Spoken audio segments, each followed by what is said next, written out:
Welcome to That Entrepreneur Life, a podcast about entrepreneurship that takes you from idea to launch and beyond. Each week, your hosts, Andrew Lees and Clint McPherson, discuss different business topics aimed at adding value to any entrepreneur's journey. Welcome back, everyone, to another episode of That Entrepreneur Life. I'm Andrew Lees, and I'm joined, as always, with my co-host, Clint McPherson. What's up, man? Not much, brother. I'm excited. It's another episode for us to be put in the books. But, man, I'm also excited to have this individual on our show, our guest, our special guest. Let's go ahead and kick this thing off by welcoming our special guest, Chris Krimitsos, to the show. How you doing, brother? Hey, Clint, thank you for pronouncing my last name. That really means a lot to me, so I appreciate that. I took the time. I paid attention, right? Even if I butchered it, I paid attention. You right? really did, so thank you. No doubt. I had to practice it a couple times myself and kind of write it out phonetically or whatever that is to, however it seems like it should appear in my head. So, well, it means a lot. It means a lot. It gets butchered pretty much on every other podcast, so it's nice to hear it perfectly said. Awesome. Yeah. Well, yeah, man, it's an honor to have you on the show. And but before we launch into everything, we think it's important for you to take a few minutes and just tell our listeners a little bit about yourself and what you do. So I run a podcasting conference, and it's a community of amazing individuals. And part of that conference, it's not only podcasting, we also have another component called so Podfest is the conference, Vidfest is the YouTube side of it. So really what I do is I facilitate a community that allows people to achieve excellence. So we create an environment that what the person wants to achieve feels that it's attainable and they are inspired. So when they leave, not only do they have connections, resources, guides, but they also have the belief system that they could accomplish what they set out. And then I also wrote a book called Start Ugly. So year round, I travel the country, different conferences promoting mine. And then I'll do some consulting on the side. And then I have a book that I created that helps people get started. So I'm big on people getting out of their own way. A lot of times they'll say perfectionism or procrastination is what's keeping them. But really what keeps them from doing something is fear. And Start Ugly is about putting the fear away and being okay with starting ugly and perfecting as you go. So I'm a conduit for change. Anything I do, that's the underlying message or value. I love that. Yeah, just kind of shaking it up and getting people outside of their comfort zones. Absolutely. Yeah. Very cool. I mean, Chris, I was able to experience a lot of that while at Podfest 2020. And I think that was probably the only event that a lot of us will be attending, like with the freedom that we had at Podfest 2020 with everything going on with COVID. But man, while I was there, I heard about the VidFest. I didn't know too much about that because I was there specifically for Podfest. But I can personally vouch for individuals who like describe you as a change maker, right? Seeing you on stage and getting that team of podcasters from everything that you can think about in one room, and then having breakout sessions. I mean, from you being a motivator, a catalyst for change and inspiration, man. Can you take us back to where your journey actually started and what it is about being a difference maker that you're actually passionate about, brother? So I grew up as a serial entrepreneur. So Robert Kiyosaki wrote the book, Rich Dad, Poor Dad. I had poor dad and rich uncles, and they were both goat herders in Greece. They were all like, literally, I'm not making that up. They were like goat herders. So then they came to this country and like 3-4 of them made millions and then 2 did not. And my dad was one of the 2. So I was trying to figure out like what happened here. Yeah. What's the difference? My dad was the best educated. That's another thing that was interesting. He had an engineering degree, very smart man, actually genius level smart mathematician. Okay. No joke on that. Like right now, my dad's got Parkinson's. He's at the final stages where his brain's not sharp and he's still beating us at cards because his brain is that sharp, like literally mathematician, genius level. Okay. What I realized early on is my uncles were, because they weren't as well educated, they were hungry for the entrepreneurship lifestyle and they were willing to sacrifice a lot more to get what they wanted in the restaurant industry. So I just had this love for entrepreneurship early on and understood it took sacrifice and, you had to put in your time. So as a 12, 13-year-old, I would sell candy in school. That's when I first learned about government regulations, because I almost got suspended by the principal because I was competing with what the school was providing. I also learned about competition because this other kid saw me making money. So he had his dad drive him to the price club, and he had cheaper prices than me. But I still had a loyal base of customers still bought for me the same thing for more money, which was unfathomable in my mind. I'm like, the guy has the same kind of bubble gum that I have, but you'd rather spend $1 for me while he has it for 50 cents. They're like, yeah, you've been good to us. So I learned about loyalty and Customer service. Customer service, right? So there was something that they liked. I was shocked. I thought I'd be out of business, but I just kept going. So I learned a lot there. And then in my late 20s, I did really well. I was always good with business, but I'd made a lot of money, and I sold about 6 houses that I had moved in Florida. And I did that because I wanted to relocate, and I didn't know the Tampa Bay area where I live really well. So I said, hey, I'm going to rent for the first time. Imagine being in your late 20s, no one would rent to you because on the rental references, you said that you owned your house before that. They're like, that's not possible. 20-year-olds don't own their own houses. Before that, I lived with my parents, right? So they're like, where's your rental references? I'm like, I don't have any. So I had to I am the reference. Yeah, unfortunately, but I had to figure out how to get a reference, and I don't like lying. So I stayed at a friend's house for a night, and I had them write a reference because I like being congruent. It's a big thing for me. So long story short, I wound up staying at this place, and I had a lot of money and time, and I had this little apartment I lived in. So I spent 6 months in my late 20s kind of figuring out how I wanted to live out my life. So I call it my period of standing in the silence. So I literally went for walks every day asking one question: what would fulfill me if I were to live a life that was full of meaning for me? And I know that almost everybody comes to this conclusion. I wanted to help other people. So that was number one value. Number two was I was really good at connecting people. So I'm like a connector. I've connected people that have been married to each other like multiple times. Not playing matchmaker. Without telling them, I'll connect them. I've connected business partners. So I'm really good at connecting. And three, I'm really good at business. So I figured I'll create a community in the business sphere. And that's what I set out to do back then. This was 14, 13 years ago. And we created a community of local business owners. And then I always love technology and like what we're doing here, podcasting and YouTube. I had a love for it always. So in 2013, I held a little meetup about podcasting. 2014, we launched 2 workshops. 2015 was the first official Podfest.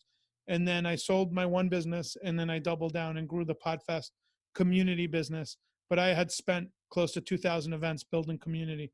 So I have Clint felt the impact of what I've learned. So I've intentionally figured out how to build community. So a lot of people say, oh, you do an event. Not really. I bring a community of people together, and we're connected outside that event. You see it on our Facebook group, see on everything we do, there's a bond. So that's kind of what I do for a living. I bring people together. And when people ask me, like, what do you do? The best way I could describe it, Andrew, you'll appreciate this. Clint's been to my event, so he knows what I do. But imagine if I'm trying to explain to like my father or something, what do you do?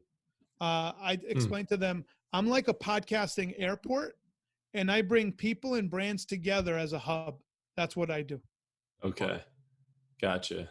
Yeah, that's awesome. And I mean, I unfortunately didn't make it to Podfest this year. I definitely will be there in 2021, assuming, everything's we'll have, if we don't have a Podfest in 2021, all of us will be looking for survival gear. Yeah. Yeah. I'm being serious, because that means that there's no events. We're in trouble. Exactly. Yeah. We got bigger problems. We got bigger problems at that point. So I will be there. Yeah. I'm excited for it. But yeah, Clint, I mean, he was like very excited about the experience. And, I really felt like I missed something awesome. Just the community aspect of it. So bringing all those people together, it sounds like you did it in the right way, which is really important, and created a good, atmosphere for people, a good safe place for them to want to, learn and grow. And from somebody just starting their podcast, like we were at that time, or from somebody who's, been in the game for years, or, and who's got hundreds of thousands or millions of followers. So That's very cool and unique, I think, to bring all those different kind of people together. That's awesome. Yeah, listen, it's designed intentionally for as many collisions as we can. So we actually will look at the schematic of how we design the event. So collisions happen from the moment you show up. That's why we have a trivial warfare night. The next night we have like people play trivia against each other and we gamify the experience. So there's a lot of, I've had an actuary that's like the people that create the tables for the insurance plans. So they call them actuaries. I've had an actuary design a mathematical equation for our podcast meet and greet. Clint, I don't know if you sat down. I was there. Yep. And the equation is, and this was the challenge I posed them, I want people to sit at a round table and meet 7 new people each round every 10, 15 minutes without having to ever repeat meeting the same person twice. So that mathematical equation is played out with cards and numbers and all kinds of stuff. But when you're done, you just met 28 people within a 2-hour time frame before the even conference really gets started. So collisions are very important in today's world, and managing those collisions and making sure people meet people is very important. Yeah, it was insane how it was structured because, again, luckily for me, though, a lot of the individuals that I met were targets for the show, right? Alex Sanfilippo and Shay Sparks and all these people that I came across, Kimber Shea Hill. I mean, and having them on the show already was huge. And I was like, man, I got to get Chris on, man. You got to get him to, because just again, what you created, man, is something special. And like I said, I enjoyed every minute of it, brother. Yeah. So in business, if you're an entrepreneur, this is one thing I would tell people, and this goes into our conference. Intentionality plays a huge difference maker in any business. What is the intention you're trying to accomplish with your business? So we ask ourselves, what is the intention of this conference? If Andrew shows up and he doesn't know anybody, right? And he's like, whatever, it's another conference. I've been to many of these. How do we create an experience for Andrew where he can make friends? And also not only that, but how do we create a culture where now Clint comes back year 2, he knows our culture, he knows our heart. So if we have what I call a crumb snatcher, which they do show up, that's someone that shows up to the table to snatch a crumb off the table and run away. Clint could say, hey man, let me teach you how to best interact in this community because you got it all wrong. You're trying to take when you're supposed to give, and then you'll get. So we have really done a good job of fortifying that culture. So when I'm not in the room, other people are self-policing the culture, and that's really important. That's one of the biggest downsides, which is a good downside to have. But most people, Clint, you might not know this, but they'll go back and explain our conference, and the way they explain it, because how intimate, how amazing, who they felt. The other people assume it was about 100, 200 people at our conference because of the intimacy. Right. Meanwhile, it's a couple thousand. Exactly. So we've had to like overcome that through marketing for people to understand, like, no, this is a major trade show. It's just we've intentionally designed it so it feels personal to each individual. It just takes a lot of work then to, market that. So I had a lot of people at this past year's like, I've heard about your event, but I thought it was 100 people. I was like, it hasn't been 100 people in 7 years. Yeah. But that's a good thing. Table. Correct. Because the way it gets described, people are like, wow, I got to meet my friends. So they don't I don't want my people going back and saying it's thousands of people. It doesn't benefit me anyways. But when the person hears the feedback, they're like, oh, it must be a very small, intimate conference because Clint made these friends. They don't realize it's a lot bigger than that. Yeah, like how could you make so many friends at a conference with thousands of people? But right. I really like what you said about collisions. That's a really cool way to.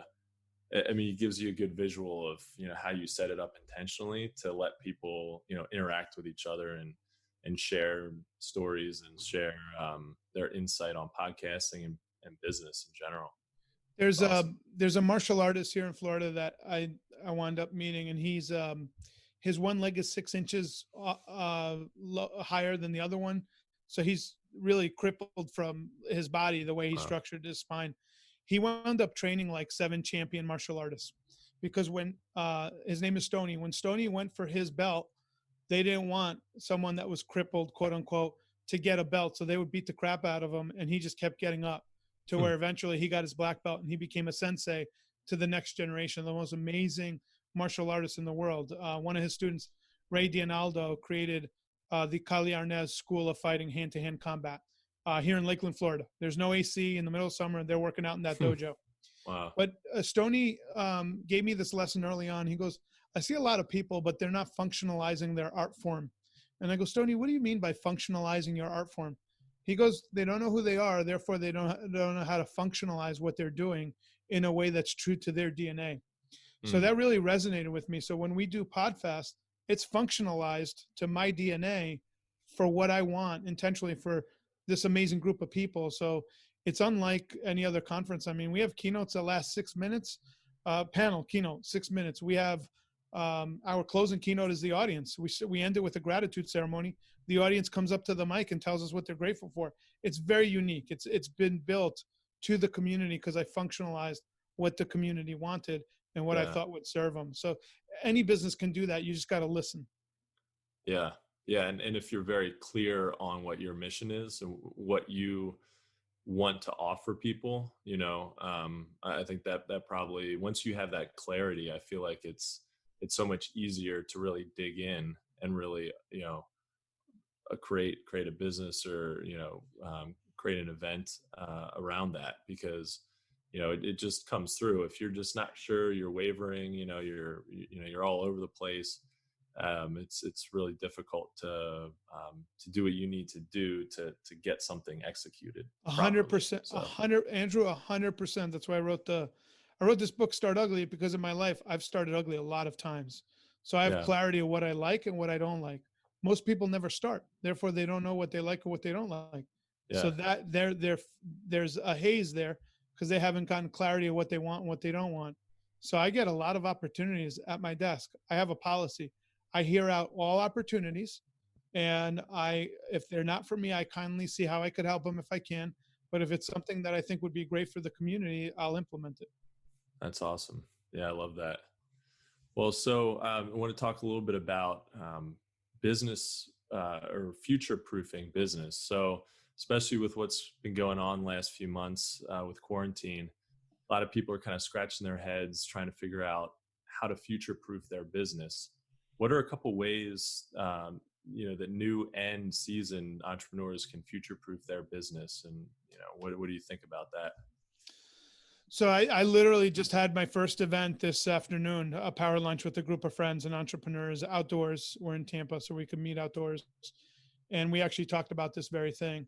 And it seems like the entrepreneurs that are connecting with other people have already adjusted to the new norm.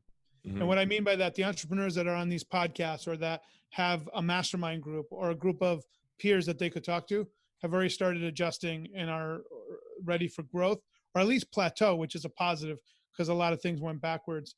So the first thing you want to do is look at human behavior and see how you're serving people. So I got very fortunate in that luck broke my way, and that Podfest was the last event of its kind, probably in the country for foreseeable future, right?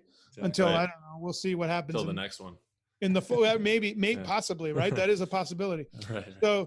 So I got lucky, but also at the same time, what did I do? I did a virtual summit and we tested it. We did a 3-day ramp time. We marketed it, and we had 874 people opt in on a warm list. Now we're actually working with the Guinness Book of World Records to do the largest virtual event podcasting in the summertime. And we want to break records. So it's like, that's a huge opportunity for me because people, as you guys know, are still home. They're going to be home probably till September. So I want to give them something to be excited about and deliver value. But now something where people would see as a negative for me turns into a positive because I've adjusted behavior.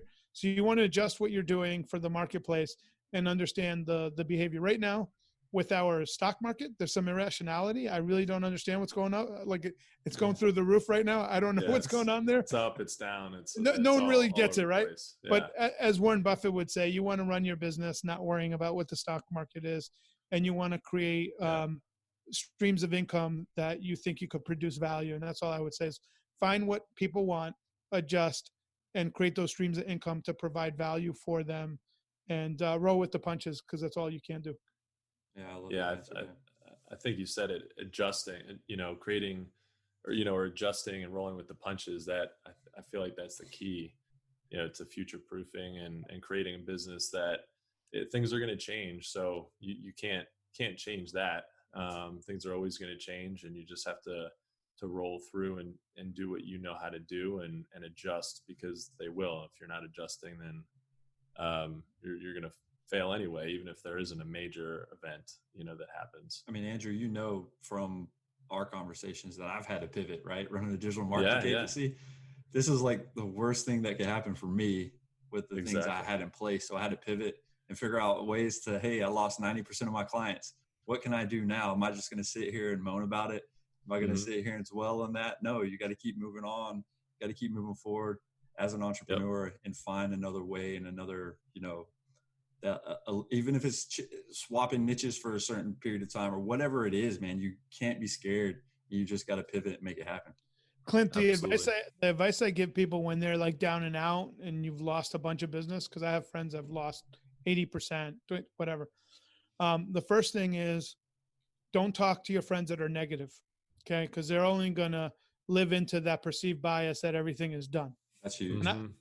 Listen, I have positive friends, but I have friends that tell me the world was going to come to an end with coronavirus 3-4 months ago, okay? So don't talk to those people because they're doom and gloomers. Go find the positive friend, the one that's like, hey, man, that sucks, but let's figure out what the advantages are, how we could build it back up and see what we could do. Call that person. Person, and if it's a family relative that's overly positive, not everybody has that, but if you have that, call that person and then work on what you can provide, because there's always, when things like that shift, there's always opportunities on the other side. I grew my first business in the 2008 recession when everybody was like, oh my God, there's no business. I grew an entire business and sold it from 2008 to, 8-9 years later. So like, you gotta just go with where the value is and create value.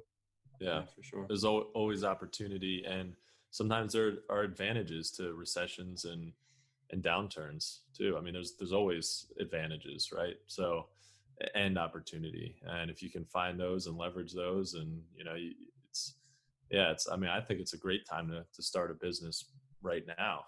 So, I had with this book, I get a lot of offers to do virtual lunch and learns for companies. They'll read the book and they, hey, can you hop on and whatever, we negotiate, I'll get something.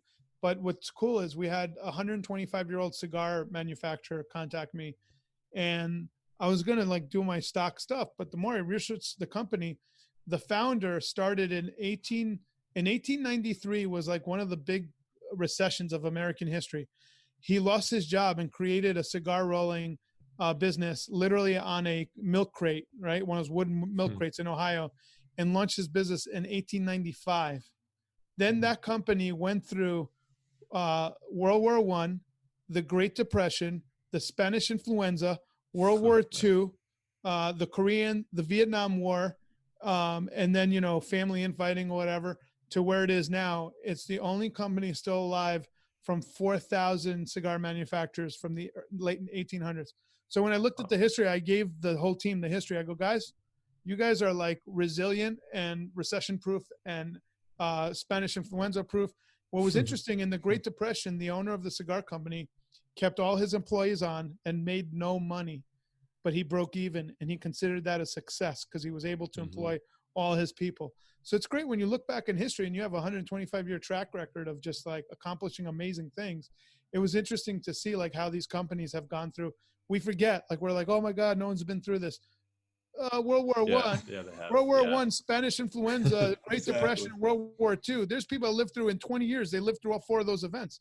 And the Great Depression wasn't like, we have thousands of industries. Back then, it was like, there was three people control mostly like the richest people. And then there was like 5 or 6 industries that we had, and everything went downhill. It's crazy.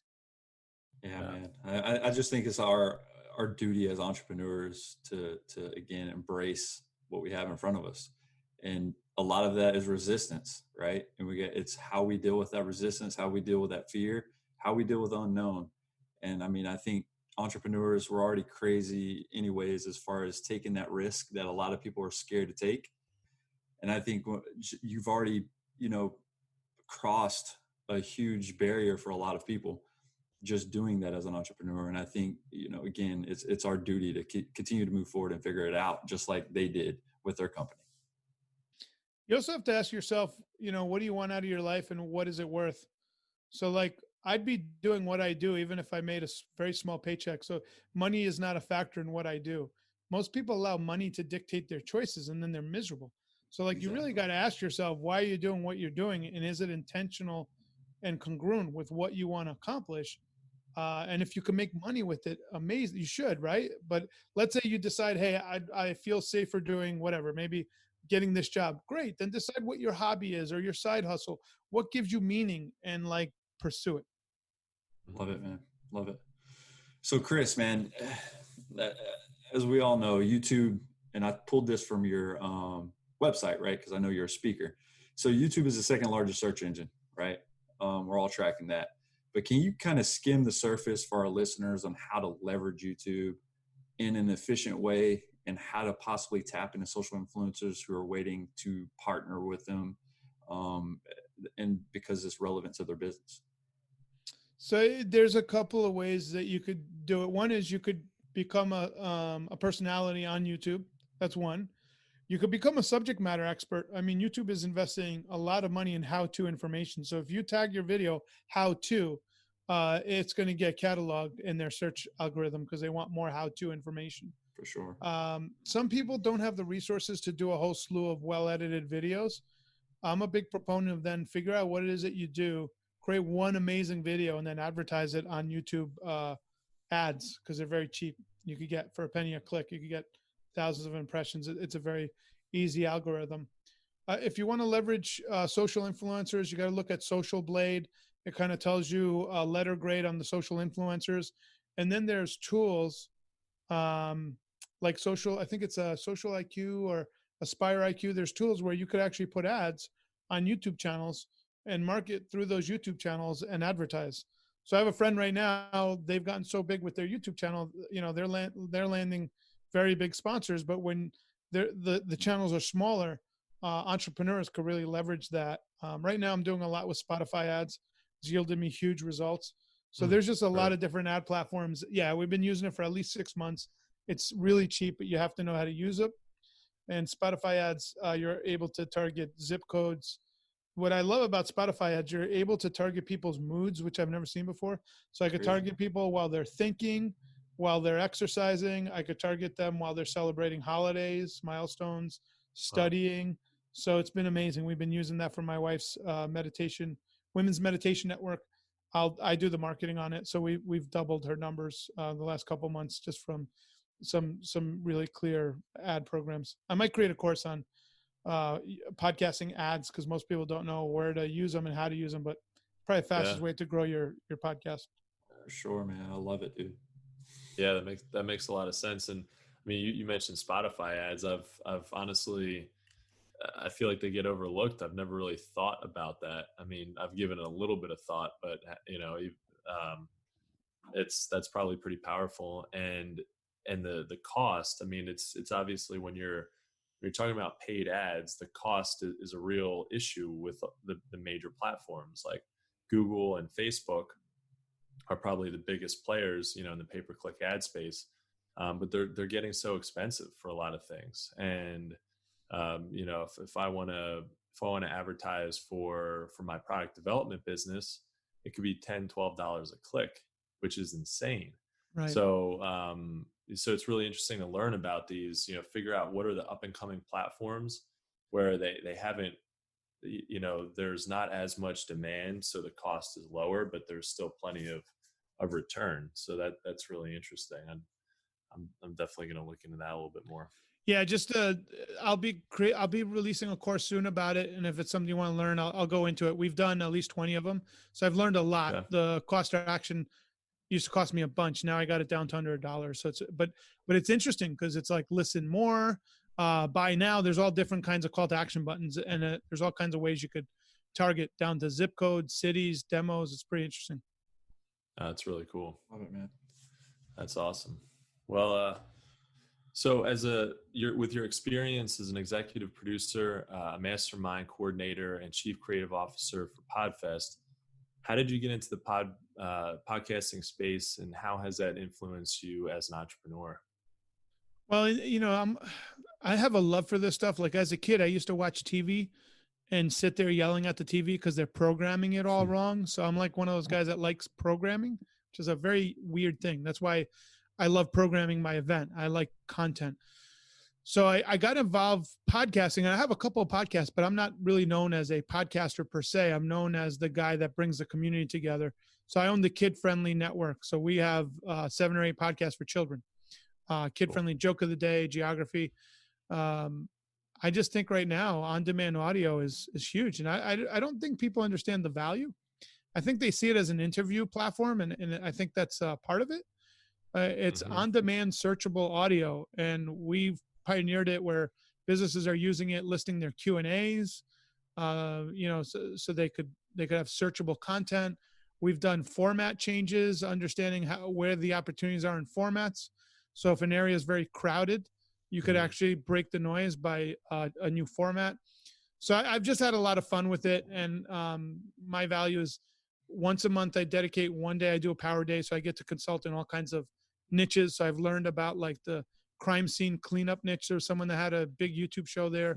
I've done the AML world, which is anti-money laundering compliance. We created that podcast. I've done Gulfstream jet pilots. So that's a corporate pilot. My buddy pilot Sebastiano. So what I'll do is I'll cherry pick a niche I don't know much about, and then I'll learn about it and then help that individual. And then at the end of the year, I have all this extra knowledge that just makes me better at programming Podfest. That's awesome, dude. Sure. Yeah. I mean, it's crazy how much you have your hands on things, right? You're all over the place, but you can tell how focused you are and accomplishing what you set out to do, man. And so with that said, though, through your entrepreneurial journey and what you've came across from the highs and lows that you've experienced so far, what has been the most difficult thing about being an entrepreneur? It's times when you have money coming in, and you got to pay bills. That's the most difficult. And I remember I'll share with you a story. I used to live in this little apartment that I got, and I remember I was down to my last dollar, literally dollar, not like when people say I'm down to, I'm talking like physical, like I had change in my pocket. No credit card, no credit. Nothing to leverage. And nothing. Everything's leveraged. Right. Everything's on the line, so to speak. Right. And I went to the grocery store, and all I could afford I was like, oh, let me eat healthy. So I bought a pack of whole wheat pasta, and I boiled it and I made it. And then I had nothing to flavor it. I didn't have money for sauce. So I had orange marmalade. So I'm like, you know what? Whole wheat pasta is a carbohydrate, probably like bread. Throw orange marmalade, it'll probably taste great. It was disgusting. I mean, but I ate every bite of it because I had nothing else to eat. Yeah. Then I called up my friend Barb, and I said to her, what do I do? She goes, you ever thought about sending out an email so people could buy a ticket to an event? I was doing a lot of stuff for free. And I was like, you think that'll help? She goes, you think? And I was like, oh, let me do that. So I went to my computer. I sent out an email. All of a sudden I started selling tickets. So that kind of started my promotions of like, I was selling myself short. I didn't value what I was putting out there. Yeah. And that was a huge lesson for me. And for me, because I'm congruent with my intention, it's a weird thing, but money shows up when I least expect it, especially when I needed it back then. So I never gave myself the option to quit. So unlike a lot of entrepreneurs, I never looked at like, man, if I just get a job and then I only got jobs if it was like, it helped me learn something, a skill that helped me be a better entrepreneur. So I was very focused. I always burned that bridge. So I don't have a resume. I don't know what it's like making one. It's I'm like an entrepreneur since I was 13 years old. So it's like in my DNA. Yeah, I hear you. I think you kind of have to, in a way, you kind of have to burn that bridge. It really is always there for you as a backup. You can get a job if you were really desperate. But the point is that you should, I think as an entrepreneur, you can always lean back on something that, your core values and you can really dig deep and figure out ways to monetize what you do. And it makes you scrappy, and it really makes you, I think it really can sometimes dramatically help your business when your back is against the wall and there's only one way to go. So I hear The Rock talking about that all the time. He's like, every day I wake up and my back's against the wall and there's only one way, to go. And I think that's kind of like what you were just saying. You didn't have anywhere else to go, you just, but you figured it out, and that as long as you have, once you do that once, you get out of a tight spot, you can do it every time. So I think that's really important. And I love that. Not quitting. And for an entrepreneur, you might have to, pivot. You might have to change up your business model, or maybe even start a completely new business, but you're always going to be an entrepreneur. Yeah. And listen, there's people that weren't meant to be entrepreneurs, and that's okay too.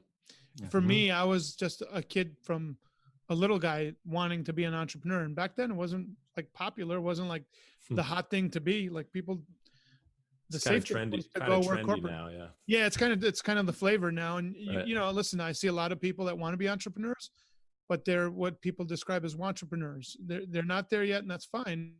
But sometimes there's nothing wrong with being the number two in a company that's growing and getting a piece of equity and helping it grow and being what's called a stakeholder, a shareholder. So there's different strokes for different folks. I used to be all or nothing, but I've come to the conclusion that we all need to, fill in where we fill in best. And for me, I am an entrepreneur through and through. That's who I am. Yeah, I love it. Yeah. Well, as we wrap up this episode, what's one piece of advice that you think you could give our listeners that would help them on their entrepreneurial journey? It's a piece of advice I used to use. So when I would have my ups and downs, I grew up in Long Island, New York, a town called Woodbury, but it was in the township of Oyster Bay. Oyster Bay is famous for being the home of the 26th president of the United States, and that's Teddy Roosevelt. And Teddy Roosevelt, very historic character. But I'd go visit him at Young's Memorial, where he was buried, and there would be 26 steps to go visit the 26th president. And I'd go all the way up to the steps. I'd have a conversation with TR, let him know I was going through a tough time, but we're going to make it through. But there was an inscription there that I always would carry that kept me going. And it was, keep your feet on the ground and your eyes on the stars. And then the other saying he used to have is, spend or be spent. So the energy that you have is finite. So spend it while you have it. Otherwise you will be spent, just like a candle gets blown out and it's done. So I commissioned an artist a few years back, and she literally created a huge mural. It's in my house now. And the mural is of a child with their grandfather, because I had a great relationship with both my grandfathers. But he's pointing his cane at the stars, and there's one that's shooting across the sky. And the inscription is at our feet. So underneath, you'll see it says, keep your feet on the ground and your eyes on the stars. And I believe if you're looking to the stars, but understand you have your feet on the ground and figure out how to get there, you'll make anything possible. Yeah, that's dope, man, for sure. Appreciate you. Yeah. Well, guys, that's a wrap for episode 19. Chris, from the both of us, we appreciate you taking the time out of your day, brother, and joining us on adding value to what we're doing on our podcast. Thanks for having me on, boys. I'm excited to see you guys grow your podcast and build your audience. Absolutely. Yeah, we appreciate it, Chris. Guys, thank you so much for listening to That Entrepreneur Life. To learn more about what Chris is working on, check out Chris Krimitsos. Almost messed it up there, man. Sorry about that. That's okay. Don't apologize. ChrisKrimitsos.com. That's Chris, KRIMITSOS.com. If you like what you heard today, make sure to subscribe to our podcast on iTunes or any other major podcast directory. You can also find us on all the socials and on our website at thatentrepreneurlife.com. And with that said, we also want to quickly give a special shout out to our family and friends, to include all of our listeners, our followers, and subscribers. If you find value in our show, please consider making a small donation. Even just a few dollars helps us keep things moving and brings value to your entrepreneurial journey. Thanks for continuing to support what we do as entrepreneurs. And don't forget, guys, to join us next week for another episode of That Entrepreneur Life. Thanks for listening to That Entrepreneur Life podcast. Be sure to visit thatentrepreneurlife.com to join the conversation, access our show notes, and discover our fantastic bonus content. Don't forget to join us next week for another episode as we continue to add value. Until next time.